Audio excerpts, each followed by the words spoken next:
हाँ तो बच्चों, हम लोग कक्षा 9 का चैप्टर 1 यानी अध्याय 1 संख्या पद्धति, इससे हम शुरुआत करेंगे। लेकिन उससे पहले अध्याय 1 में जो आपके जानने के लिए शब्द हैं, जैसे प्राकृतिक संख्या क्या होती हैं, पूर्ण संख्याएँ क्या होती हैं, पूर्णांक क्या होता है, परिमेय संख्या क्या होती है, तो कुछ शब्द हैं जिसके बारे में आपने शायद सुना भी हो। जैसे कुछ शब्द पहले हम जानेंगे, फिर हम अपने आगे बढ़ेंगे प्रश्नावली 1.1 की तरफ। ठीक है बच्चों, देखो यहाँ पे सबसे हम प्राकृतिक संख्याएँ क्या होती हैं, यानी प्राकृतिक संख्या।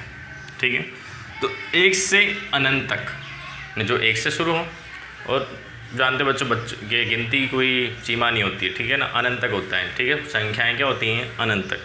तो 1 से अनंत तक की संख्याओं को हम लोग प्राकृतिक संख्याएं कहते हैं। इनकी शुरुआत क्या होती है, 1 से लेके अनंत तक। ठीक है बच्चों, जैसे गिनती की शुरुआत 100, 200, 400, 500, 1000, लाख, 2 लाख, करोड़, ठीक है, ऐसा कोई अंत नहीं होता। ठीक है, वही चीज़ है कि 1 से अनंत तक की संख्याओं को हम प्राकृतिक संख्या कहते हैं, नेचुरल नंबर। ठीक है, इससे हम संकेत में n से दर्शाते हैं। ठीक है, उदाहरण है 1 से लेके अनंत तक। ऐसे बच्चों पूर्ण संख्या है, 0 से लेकर अनंत तक की संख्याओं को हम पूर्ण संख्याएं कहते हैं। ठीक है, जैसे W, ठीक है, होल नंबर, तो 0 से स्टार्ट होता है और अनंत तक। तो बच्चों इसमें दोनों में अंतर क्या है कि प्राकृतिक संख्याएँ 1 से स्टार्ट होती है अनंत तक, और पूर्ण संख्या में 0 का समावेश होता है, 0 से लेके अनंत तक।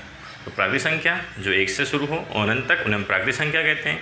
और पूर्ण संख्या जो 0 से स्टार्ट होती है और अनंत तक, जिसे हम पूर्ण संख्याएं कहते हैं।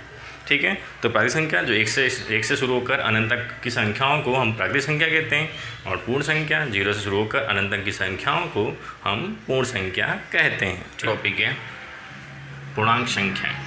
क्या होता है बच्चों, पूर्णांक संख्याएँ क्या होता है, तो 0 के दाईं ओर धन संख्याएँ, ठीक है, जैसे बच्चों मैंने यहाँ लिखा हुआ है, और बाईं ओर ऋण संख्याएँ। 0 के बाईं ओर ऋण संख्याएँ हों तो उन्हें अनंत संख्या हो तो उन्हें हम क्या कहते हैं, पूर्णांक संख्या कहते हैं। 0 के दाईं ओर धन संख्याएँ और बाईं ओर ऋण संख्याएँ होती हैं तो उन संख्याओं को हम पूर्णांक संख्या कहते हैं। यानी बच्चों पूर्णांक संख्याओं में धन संख्याएँ, 0 और ऋण संख्याएँ, इन सारी संख्याओं का समावेश हो जाता है। इन सारी संख्या समावेश होता है तो उन्हें हम क्या कहते हैं, पूर्णांक संख्याएँ। ठीक है, 0, 1 से लेकर सारी धन संख्याएँ अनंत तक, और 1 से लेकर सारी ऋण संख्याएँ अनंत तक। इन सारी संख्याओं का समावेश पूर्णांक में होता है, इसे हम Z से दर्शाते हैं। ठीक है बच्चों, माइनस वाली सारी संख्याएँ, प्लस वाली सारी संख्याएँ सब अनंत। ठीक है, इन सारी संख्याओं का समावेश किसमें होता है, पूर्णांक संख्याओं में। ठीक है, परिमेय संख्याएँ क्या है, परिमेय संख्याएँ।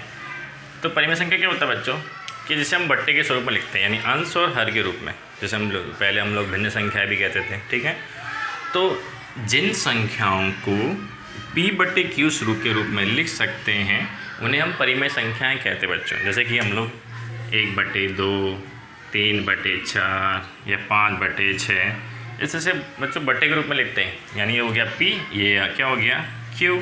जिन संख्याओं को हम P/Q के रूप में लिख सकते हैं उन्हें हम परिमेय संख्याएँ कहते हैं, जहाँ P और Q कोई पूर्णांक संख्याएँ हो सकती हैं।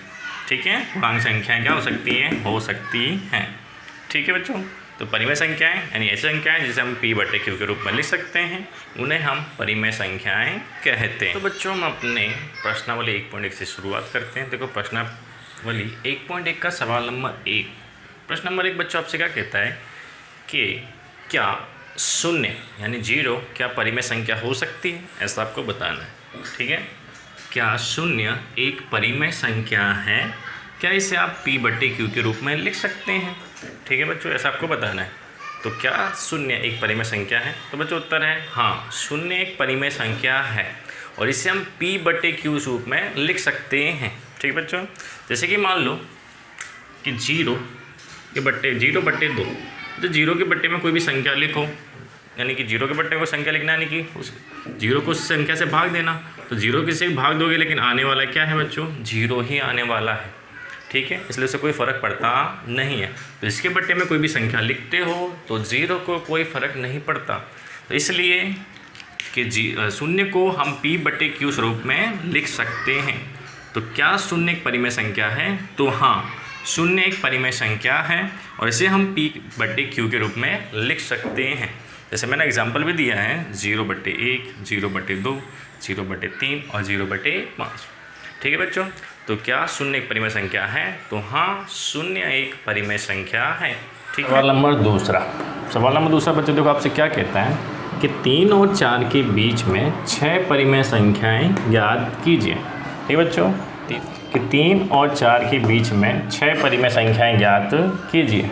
3 और 4 के बीच में 6 परिमेय संख्या आपको करनी है ज्ञात।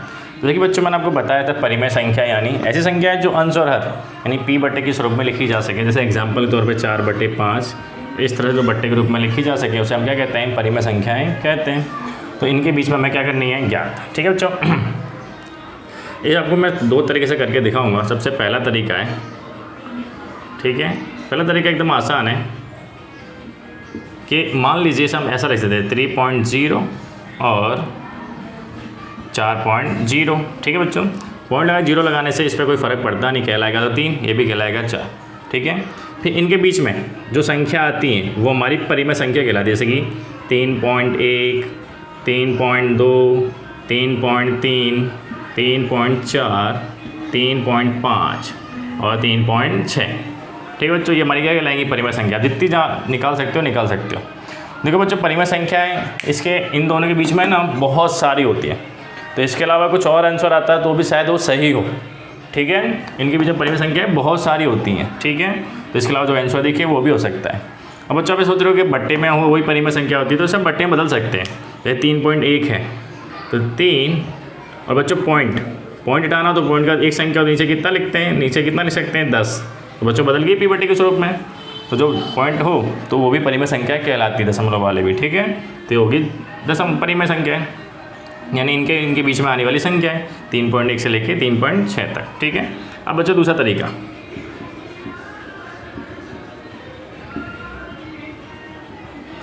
बच्चों कैसा होता है, ठीक है, कि मान लो जो पहली संख्या उसे a मान लेंगे और दूसरी संख्या उसे क्या मान लेंगे बच्चों, b मान लेंगे। ये हमारे लिए a है, ये हमारे लिए b है। ठीक है, और ये हमारे लिए n कहलाता है। जितनी संख्या हमें निकालनी हो हमारे लिए क्या कहलाता है बच्चों, n कहलाता है। लेकिन n एक हमेशा ज़्यादा रखने का। जैसे हमें मान लो बच्चों 6 परिमेय संख्या ज्ञात करनी हो तो n हो गया 7। जैसे 5 परिमेय संख्या ज्ञात करनी हो तो n हो जाएगा 6। ठीक है, अगर 10 परिमेय संख्या ज्ञात करनी है तो n हो जाएगा 11। ठीक है, देखो बच्चों n हमारा कितना हो गया, 6 परिमेय संख्या ज्ञात करनी है, n कितना हो गया 7। ठीक है, फिर पहले a के लिए करेंगे तो हो जाएगा a गुणे n और बटे में n। ठीक है, तो a की वैल्यू जाएगी 3 गुणे n की वैल्यू क्या हो जाएगी 7 और बटे में 7। 7 तिहाई 21 बटे 7। ऐसे इसके लिए b के लिए तो b गुणे n बटे में n। ठीक है, तो b की वैल्यू है 4 गुणे n हो जाएगा 7 और यहाँ भी 7। 7 चौक 28 बटे 7। अब बच्चों देखो ये हर समान आया। ठीक है, तो जो अंश है यानी ऊपर वाली संख्या, इनके बीच में संख्या आती है वो हमारी सारी परिमेय संख्याएं कहलाएंगी। 21 और 28 के बीच में सारी आने वाली संख्या कहलाएंगी, परिमेय संख्या हमारी कहलाएंगी। तो 6 परिमेय संख्या है हमारी। ठीक है, तो 21 और 28 के बीच की, तो 21 के बाद क्या आता है जैसे कि 22, और हर हमेशा जो संख्या समान रहेगा। तो 22 बटे 7, 23 बटे 7, 24 बटे 7, 25 बटे 7, 26 बटे 7 और बच्चों 27 बटे 7। ठीक है, 21 और 28 के बीच में सारी संख्याएं हमें लिख देनी है, वही हमारी क्या कहलाएगी, परिमेय संख्या कहलाएगी। और हर जो है वो ऐसा का हमेशा ऐसा ही रहेगा। तो 21 और 28 के बीच में 22 से लेकर 27 तक परिमेय संख्या आती है, हमने लिख दी। ठीक है बच्चों, ये दोनों तरीके हैं, आपको जो अच्छा लगे उससे आप कर सकते हो। ठीक है,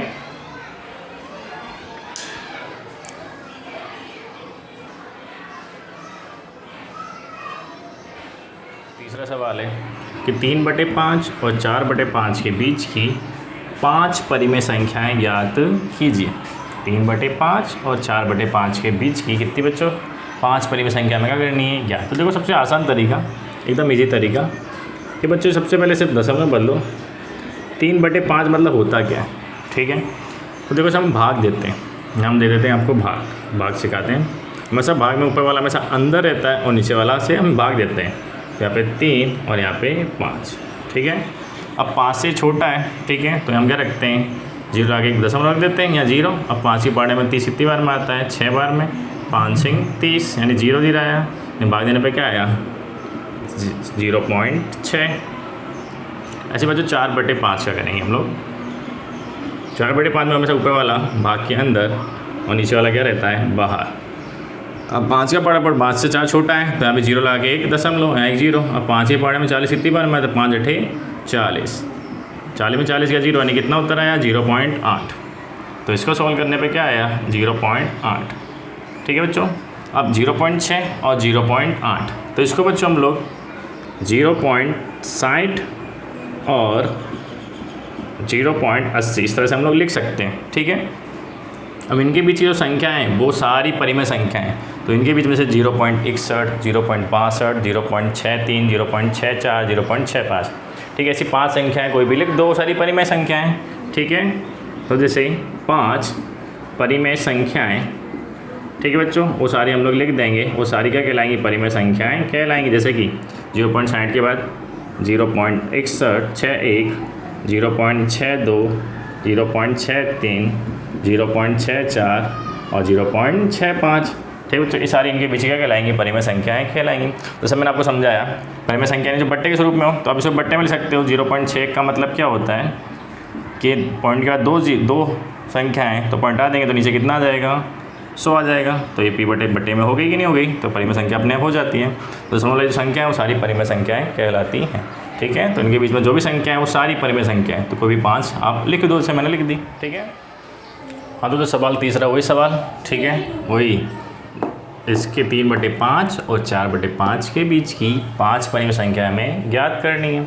ठीक है। और जैसा मैं आपको कहा था जो पहली संख्या उसे a मान लो, दूसरी संख्या उसे b मान लो और 5 ज्ञात करनी है, तो n हमारे लिए क्या हो जाएगा बच्चों 6 हो जाएगा। ठीक है।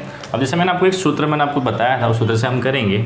ठीक है। a बराबर a गुणे n/n। ठीक है। a कीमत क्या है 3/5 गुणे n की कीमत 6 के बटे में 6। एक चीज़ ध्यान रखना है बच्चों, आपको 6 से 6 काटना नहीं है। ठीक है। अब इसे गुणा कर देंगे और इसके बट्टे में है तो इसके बट्टे में भी 1 मान लो, इसके बट्टे में भी 1 मान लो। ठीक है। इसके लिए आपको आसान हो जाएगा आपके लिए, तो गुणा कर देंगे सामने सामने। 3 6 18, 5 एकम 5। बटे आपको पता हो बच्चे बट्टे के बट्टे में हो तो इसके पूरे के भाग में मानी जाती है। गुणा में जाना हो तो उल्टा करके ले जाया जाता है, इसलिए इसके बटे मैंने 1 माना है। तो ये भाग से गुणा में बनेगी तो 6/1 की जगह हो जाएगी 1/6। ठीक है बच्चों, ये होगी उल्टी। ठीक है। 6/1 का हो गया 1/6 और इसके भाग में थी वो गुणा में बदल गई। ठीक है। अब बच्चों गुणा करेंगे 18 एकम 18 और 6 पंचे 30। ठीक है। ऐसे बच्चों इसका करेंगे हम लोग b का, ऐसा सूत्र बन जाएगा b गुणे n उसके बटे में n। b की वैल्यू है 4/5, n की वैल्यू 6 और उसके बटे में 6। ठीक है। वही बात है, इसके बटे में 1 मान लो, इसके बटे में 1 मान लो। 6 चौक 24, 5 एकम 5 बच्चों सामने सामने गुणा करने का। ठीक है। और ये भाग से क्या मिल जाएगी उल्टा होके गुणे में 6/1 का 1/6। फिर सामने में गुणा कर देंगे बच्चों 24 एकम 24 और 5 6 30। ठीक है बच्चों। और इसके बीच में संख्याएँ आती हैं वो हमारी परिमेय संख्या कहलाएंगी। ठीक है। तो देखो बच्चों हमारी इसमें 5 परिमेय संख्याएँ कौन सी होती हैं जो इसमें हमेशा हर तो समान ही होगा, तो अंश यानी जो ऊपर वाली संख्या इनके बीच में है, तो 18 और 24 के बीच में कौन सी आती है 19, 20, 21, 22 और 23। ठीक है बच्चों।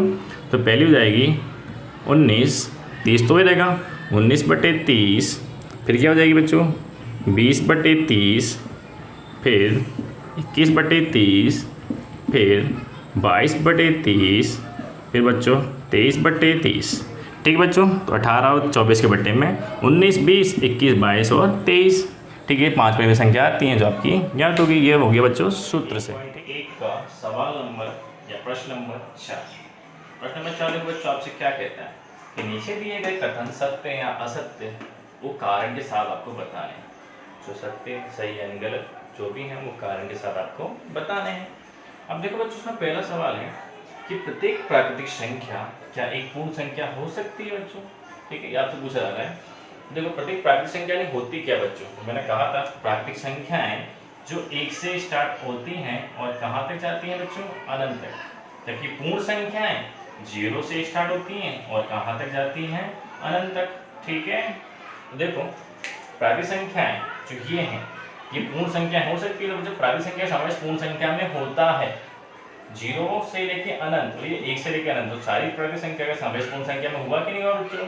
तो हाँ, ये बात सत्य है कि प्रत्येक प्राकृतिक संख्या का पूर्ण संख्या में समावेश होता है। सत्य असत्य का सवाल नंबर दूसरा। जो बच्चों सवाल नंबर दूसरा आपसे क्या कहता है कि प्रत्येक पूर्णांक एक पूर्ण संख्या हो सकती है। प्रत्येक बच्चों पूर्णांक यानी क्या होता है? पूर्णांक का मतलब क्या होता है? तो पूर्णांक का मतलब बच्चों ये होता है, पूर्णांक यानी इसका समावेश माइनस वाली सभी अनंत, ठीक है बच्चों, से मैंने आपको बताया था, और प्लस वाली भी सभी संख्याएं अनंत। जबकि बच्चों पूर्ण संख्या का मतलब क्या होता है? ठीक है, पूर्ण संख्या यानी कि 0 1 2 3 अनंत। तो बच्चों यहाँ पे क्या गया, प्रत्येक पूर्णांक संख्याएं क्या कभी पूर्ण संख्या बनेंगी? तो प्रत्येक पूर्णांक संख्या यानी माइनस वाली संख्या कभी पूर्ण संख्या में आती ही नहीं है। तो यानी कि प्रत्येक पूर्णांक संख्या कभी पूर्ण संख्या नहीं हो सकती। इसलिए बच्चों ये क्या है? असत्य। ठीक है, जैसे और कारण कोई भी पूर्णांक संख्या है कभी पूर्ण संख्या बन सकती नहीं, क्योंकि पूर्णांक में माइनस वाली संख्या का भी समावेश होता है।